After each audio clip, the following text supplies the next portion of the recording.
Hello everyone, welcome back to the channel. The events surrounding Pokrovsk have shocked the world and redefined how modern warfare is perceived. What was intended by Moscow to be a decisive strike, one that would showcase Russian dominance and secure a strategic breakthrough, ended up collapsing into one of the most catastrophic failures of the war. Pokrovsk was not just another battle. It became a turning point that revealed the cracks in Russia's military machine, exposed the weakness of its strategies, and highlighted the resilience and intelligence of the Ukrainian defense.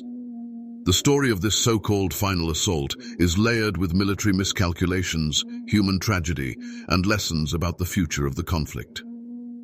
In the lead-up to the assault, Russian propaganda machinery presented an image of unstoppable force.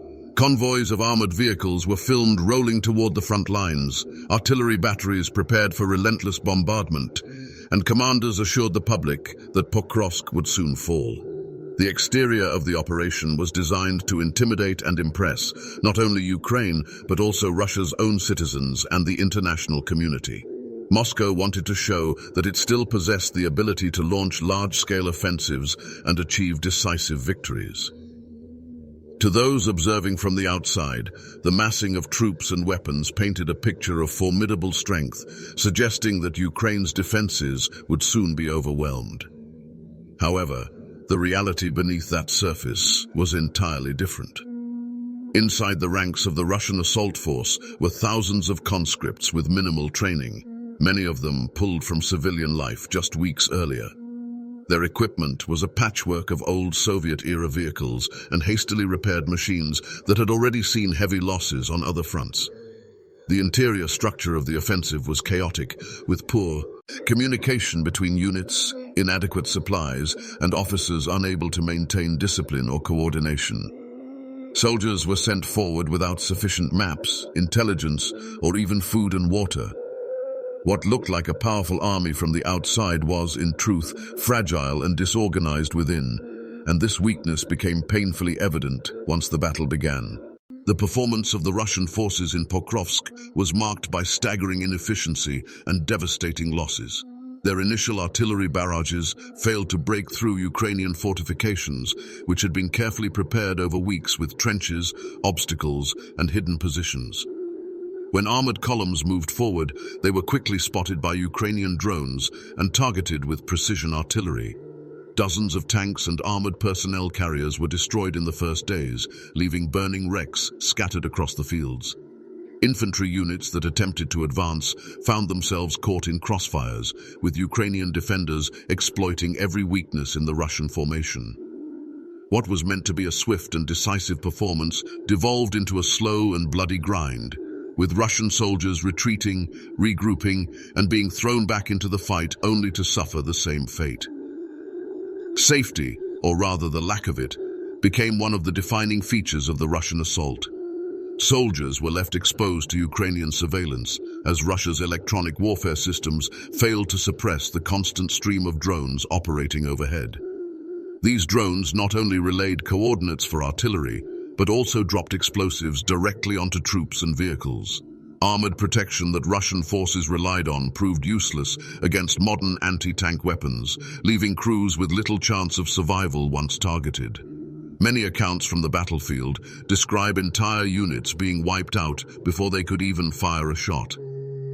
In contrast, Ukraine's defenders had fortified positions, better communication, and strong logistical support from their allies, ensuring that their safety measures were far more effective. While Ukraine still suffered losses, the balance of protection heavily favored their side, and Russia's troops paid the price for their vulnerability.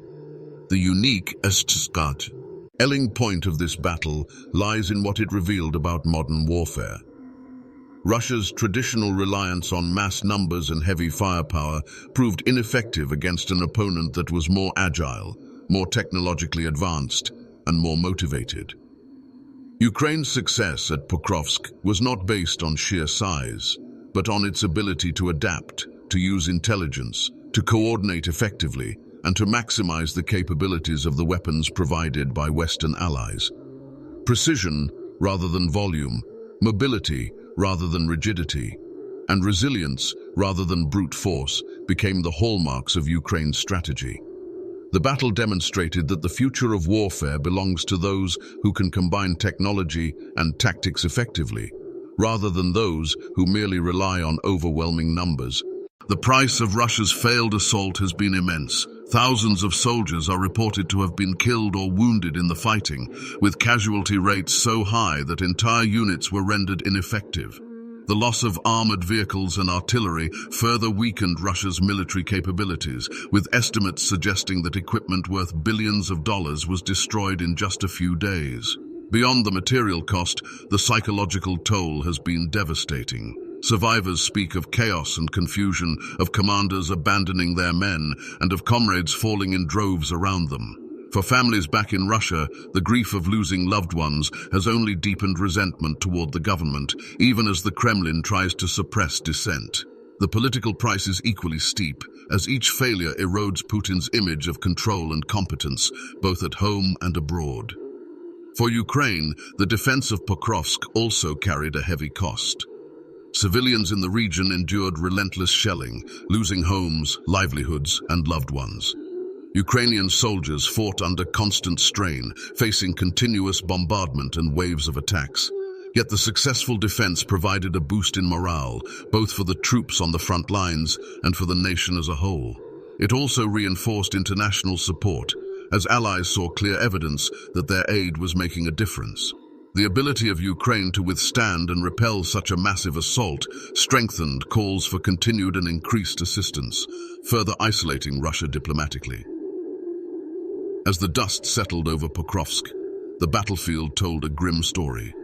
Burned-out tanks, shattered artillery pieces, and abandoned trenches painted a picture of devastation.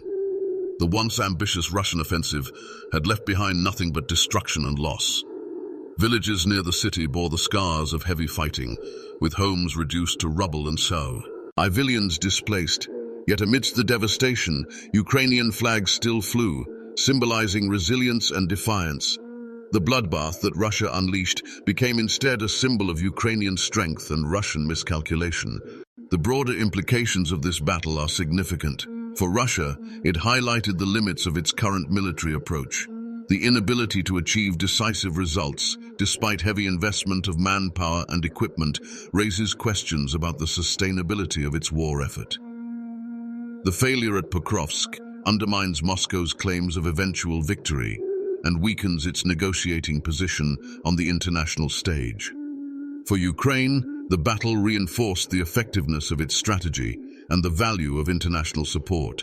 Each successful defense builds momentum, strengthens alliances, and demonstrates that Ukraine can not only survive, but also prevail. The lessons of Pokrovsk will resonate for years to come. Military analysts point to the battle as a case study in the failure of outdated tactics in modern warfare.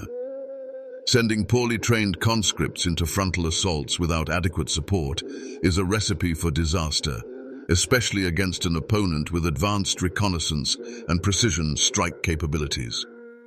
The Ukrainian success shows how innovation, preparation, and determination can overcome even a larger and seemingly more powerful enemy. For the international community, Pokrovsk serves as a reminder of the importance of supporting Ukraine, not only for the sake of its sovereignty, but also for the stability of the wider region. As the war continues, the memory of Pokrovsk will stand as a warning to Russia and a rallying point for Ukraine. It illustrates the futility of relying on sheer force without strategy, the danger of underestimating an opponent, and the high cost of aggression. The final assault that was meant to secure glory for Putin instead brought devastation to his forces and further tarnished his reputation.